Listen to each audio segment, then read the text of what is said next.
Hi hello friends, എല്ലാ കൂട്ടുകാർക്കും മഴതോറും മുൻപയുടെ പുതിയ റിവ്യൂയിലേക്ക് സ്വാഗതം. അങ്ങനെ നമ്മുടെ സ്റ്റാലിയുടെ അപ്പച്ചൻ വിളിക്കുകയാണ്. എന്നിട്ട് പറയുന്നുണ്ട്, എടാ നീ ആ പെൺകുട്ടിയെ അവിടേക്ക് കൊണ്ടുവന്നത് ശരിയായില്ല, നീ എന്തിനാ ഇപ്പം ഇത്ര തിരക്ക് പിടിച്ച് കാര്യങ്ങളൊക്കെ ചെയ്തത് എന്ന് ചോദിക്കുന്നുണ്ട്. അപ്പച്ചനോട് ഞാൻ പറഞ്ഞതല്ലേ എന്ന് സ്റ്റാലിൻ പറയുകയാണ്. നീ ഈ കാര്യം നിന്റെ മകളാണ് എന്നുള്ള കാര്യം നീ ആരോടെങ്കിലും പറഞ്ഞോ എന്ന് ചോദിക്കുമ്പോൾ ഞാൻ വേറെ ആരോടും പറഞ്ഞില്ല അച്ഛ എന്ന് പറയുന്നുണ്ട്. പിന്നെ നിന്റെ ജോലിക്കാരി അറിഞ്ഞത് എങ്ങനെയാ? അവരോട് ഞാൻ പറഞ്ഞു. അതുപോലെ നീ ഇത്രയ്ക്ക് ബുദ്ധിയില്ലാത്തവനാണോ? അവരോടൊക്കെ പറഞ്ഞു കഴിഞ്ഞാൽ അവർ എവിടെയൊക്കെ പറയുന്നു ആർക്കറിയാം. നീയേ എന്തായാലും ഞാൻ അവിടേക്ക് വരുന്നുണ്ട്, ആ പെൺകുട്ടിയെ ഞാനൊന്ന് കാണട്ടെ, ആ പെൺകുട്ടിയെ അവിടെ നിന്ന് മാറ്റണം, നിന്റെ കൂടെ ആയാലും ശരിയാവില്ല എന്ന് പറയുന്നുണ്ട്. അച്ഛൻ എന്തൊക്കെയാ പറയണേ? അപ്പോൾ അതെ ഞാൻ വരാം, നിനക്ക് കാര്യങ്ങളൊന്നും തീരുമാനിക്കാറില്ല. ശരിയാണ്, നീ പറയുന്നത് ശരിയാണ്, നിന്റെ മകളാണ്, ഒരുപാട് ബുദ്ധിമുട്ടും കാര്യങ്ങളൊക്കെ അനുഭവിച്ചുള്ളവ തന്നെയാണ്. പക്ഷെ ഞാൻ വന്നിട്ട് എന്തായാലും ആ പെൺകുട്ടിയുടെ കാര്യത്തിലൊരു തീരുമാനം ഉണ്ടാക്കാം എന്നും പറഞ്ഞ് നിന്റെ ബന്ധുക്കാരെ, നിന്റെ വീട്ടുകാരെ, മറ്റുള്ളവരെ കുറിച്ചൊക്കെ നീ ആലോചിച്ചിട്ടാണ് ഇങ്ങനെയൊക്കെ ചെയ്യുന്നത് എന്നും പറഞ്ഞ് അപ്പച്ചൻ ഫോൺ കട്ട് ചെയ്യുകയാണ്. അങ്ങനെ അതിനുശേഷം നമ്മുടെ വൈജയന്തിയാണ് കാണിക്കുന്നത്. വൈജയന്തി അങ്ങോട്ടും ഇങ്ങോട്ടും ആ വയ്യാത്ത കാലം വെച്ച് നടക്കുകയാണ്. അപ്പോഴാണ് അവിടേക്ക് കൃഷ്ണമോള് വരുന്നത്. ബബിത അവിടെ അങ്ങനെ ടേബിളിൽ ഫോണും നോക്കി അങ്ങനെ ഇരിക്കുകയാണ്. കൃഷ്ണമോള് വൈജയെ ഒന്ന് നോക്കിയതിന് ശേഷം ബബിതയോട് പറയുന്നുണ്ട്, എന്താ അമ്മയുടെ ഉദ്ദേശം? കുറച്ചു നേരമായല്ലോ എന്ന് പറയുമ്പോൾ അറിയില്ല, എന്തോ തീരുമാനിച്ചു ഉറപ്പിച്ചിട്ടുള്ളതാണ്, അച്ഛൻ വരാൻ കാത്തു നിൽക്കുന്ന പോലെയാണ് എന്ന് തോന്നുന്നുണ്ട് എന്ന് ബബിത പറയുമ്പോൾ കൃഷ്ണ പറയാണ്, എന്ത് അച്ഛൻ വന്നിട്ട് അമ്മേനെ ടൂർ എങ്ങനെ കൊണ്ടാവെന്ന് പറഞ്ഞിട്ടുണ്ടോ എന്ന് ചോദിക്കുകയാണ്. അപ്പോൾ അവരിങ്ങനെ ചിരിക്കുകയാണ്. എന്തായാലും ഞാനൊന്ന് ചോദിക്കട്ടെ എന്ന് കൃഷ്ണ പറയുമ്പോൾ നീ വെറുതെ വേണ്ടാത്തനിക്കണ്ടി എന്ന് പറയുന്നുണ്ട്. അപ്പോൾ അത് സാരില്ല, ഞാൻ ചോദിച്ചു നോക്കാമെന്നും പറഞ്ഞ് അമ്മ എന്തേ അപ്പം നീ എന്താ എന്നെ നോക്കുന്നത് എന്ന് വൈദ്യ ചോദിക്കുകയാണ്. അമ്മയല്ലേ എന്നെ നോക്കിയത് എന്ന് പറയുന്നുണ്ട്. അമ്മ എന്താ അങ്ങോട്ടും ഇങ്ങോട്ടും നടക്കുന്നത്, എന്തായാലും ആരെങ്കിലും വെയിറ്റ് ചെയ്ത് നിൽക്കാണോ എന്ന് ചോദിക്കുന്നുണ്ട്. ഞാൻ നിന്റെ അച്ഛനെ കാണാൻ വേണ്ടി തന്നെയാണ് നിൽക്കുന്നത്, അച്ഛൻ ഇങ്ങോട്ട് വരുന്നത് നോക്കി നിൽക്കുകയാണെന്ന് പറയുന്നുണ്ട്. എന്ത് അച്ഛൻ സിനിമയ്ക്ക് എങ്ങനെ കൊണ്ടുപോകാമെന്ന് പറഞ്ഞിട്ടുണ്ടോ എന്ന് ചോദിക്കുകയാണ് നമ്മുടെ കൃഷ്ണ. അപ്പോൾ ആ സമയത്ത് നീ എന്നോട് തമാശ ഒന്നും പറയട്ടെ, എനിക്ക് ദേഷ്യം വന്നിട്ടാ നിൽക്കണേ എന്നിങ്ങനെ പറഞ്ഞ് വൈദ്യ അവളോട് പൊട്ടിത്തെറിക്കുകയാണ്. അപ്പോൾ അതെ അച്ഛൻ വരുന്നതൊക്കെ ശരി തന്നെ, പക്ഷെ അമ്മ വെറുതെ ആവശ്യമില്ലാതെ ചൂട് പിടിക്കാൻ നിൽക്കണ്ട എന്ന് പറഞ്ഞ് കൃഷ്ണ ഒന്ന് സ്റ്റെപ്പ് കയറി നോക്കുകയാണ്. അപ്പം അച്ഛൻ വരുന്നത് കാണുന്നുണ്ട്.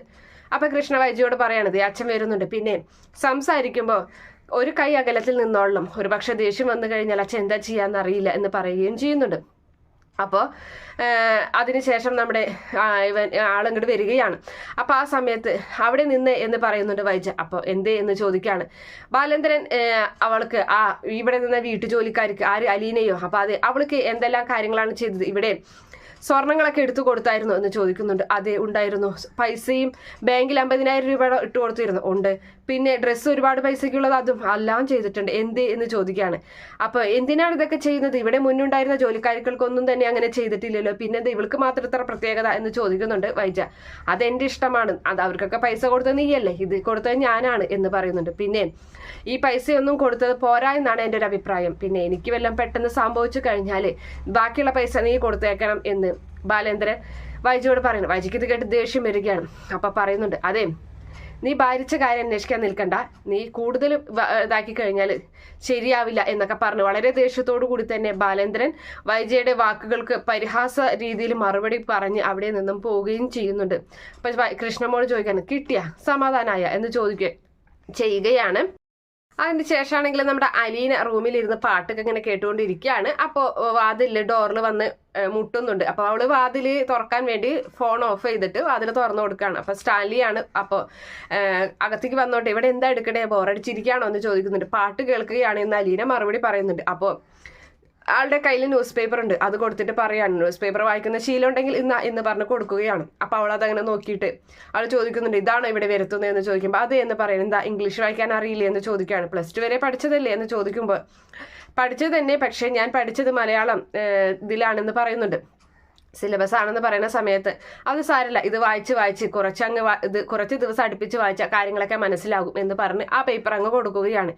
എന്നിട്ട് ഈ സ്റ്റാലി പറയുന്നുണ്ട്, അതെ ഇവിടെ ബാലേന്ദ്രൻ വന്നപ്പോൾ പലവട്ടമായി അച്ഛ എന്ന് പറഞ്ഞ് ആളെ വിളിക്കുന്ന ഞാൻ കേട്ടായിരുന്നു, പക്ഷേ എന്നെ ഒരിക്കൽ പോലും അപ്പ എന്ന് വിളിച്ചത് ഞാൻ കേട്ടില്ല എന്ന് പറയുമ്പോൾ എന്നെ മോളെ എന്നും വിളിക്കാറില്ലല്ലോ എന്ന് പറയുന്നുണ്ട്. എന്നെ അച്ഛൻ വിളിക്കുന്നത് തേനിൽ ചാർത്തിയെ പോലെ അത്ര സ്നേഹത്തോടു കൂടിയാണ് മോളെ എന്ന് വിളിക്കുന്നത്, അതുകൊണ്ട് തന്നെയാണ് ഞാൻ തിരിച്ച് അങ്ങോട്ടുള്ള അച്ഛ എന്ന് വിളിക്കുന്നത് എന്ന് പറയാണ്. അപ്പൊ ഇവിടുത്തെ ജോലിക്കാരോട് നീ മുന്നേ അയാളുടെ വീട്ടിൽ ജോലിക്കുന്നതാണെന്നും അതുപോലെ തന്നെ മുൻ ഓർഫനേജിലെ ആളെന്നും എന്നുള്ള കാര്യമൊക്കെ പറഞ്ഞായിരുന്നു എന്ന് ചോദിക്കുമ്പോൾ പറഞ്ഞായിരുന്നു പറയാമായിരുന്നു.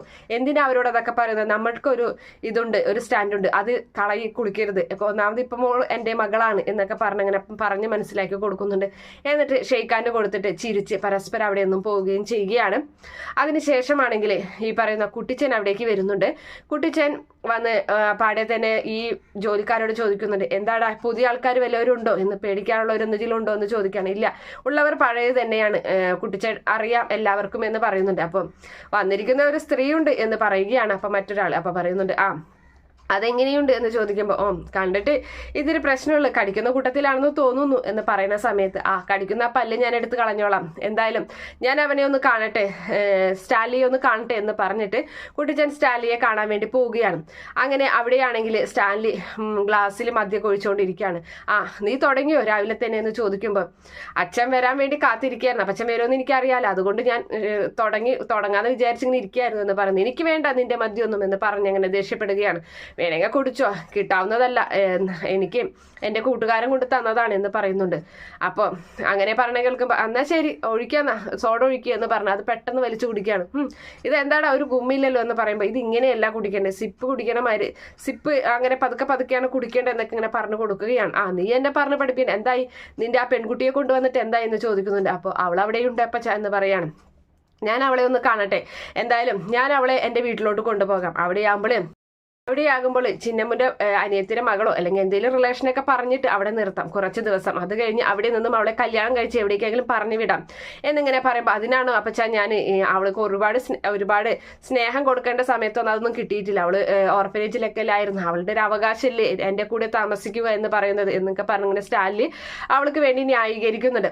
അങ്ങനെ അതിനുശേഷമാണെങ്കിൽ അവിടേക്ക് അലീന വരികയാണ്. അപ്പോൾ അലീനയെ കാണിച്ചു കൊടുക്കുകയാണ് സ്റ്റാലിൻ. ഇതാണ് അപ്പച്ചൻ പറഞ്ഞ എൻ്റെ മകൾ അലീന എന്ന് പറഞ്ഞ് അങ്ങനെ തിരിഞ്ഞു നോക്കുമ്പോൾ കുട്ടിച്ചൻ ഒന്ന് ഞെട്ടിപ്പോവുകയാണ്.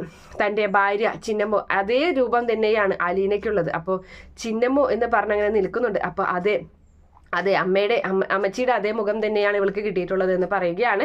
അപ്പോൾ അതുവരെ ഉണ്ടായിരുന്ന ദേഷ്യവും കാര്യങ്ങളൊക്കെ അലിഞ്ഞു പോവുകയാണ്. കുട്ടിച്ചൻ പറയുന്നുണ്ട്, എടി നീ എന്തായാലും ഇവൻ്റെ മകൾ തന്നെയാണ്, ഇനിയിപ്പോൾ അതിലൊരു സംശയവും ഇല്ല എന്നിങ്ങനെ പറയുന്നുണ്ട്.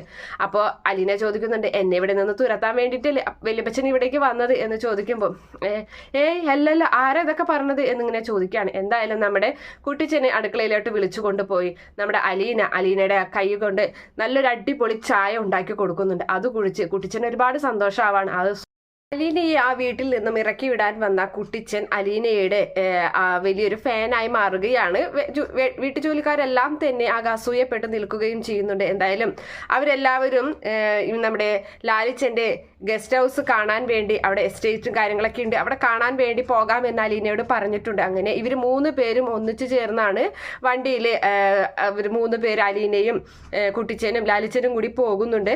എന്തായാലും കുട്ടിച്ചന് ഒരുപാട് സന്തോഷമാവാണ്. സ്വന്തം പേരക്കുട്ടിയെ പോലെ തന്നെയാണ് അലീനയെ പിന്നീട് സ്നേഹിക്കുന്നതും. അങ്ങനെയൊക്കെ ഒരു ഭാഗമാണ് വരാൻ പോകുന്നത്. കാത്തിരുന്ന് കാണാം. ഈ റിവ്യൂ ഇഷ്ടപ്പെടുകയാണെങ്കിൽ ഈ ചാനൽ ഒന്ന് സബ്സ്ക്രൈബ് ചെയ്ത് സപ്പോർട്ട് ചെയ്യണേ. Okay friends, bye, thank U.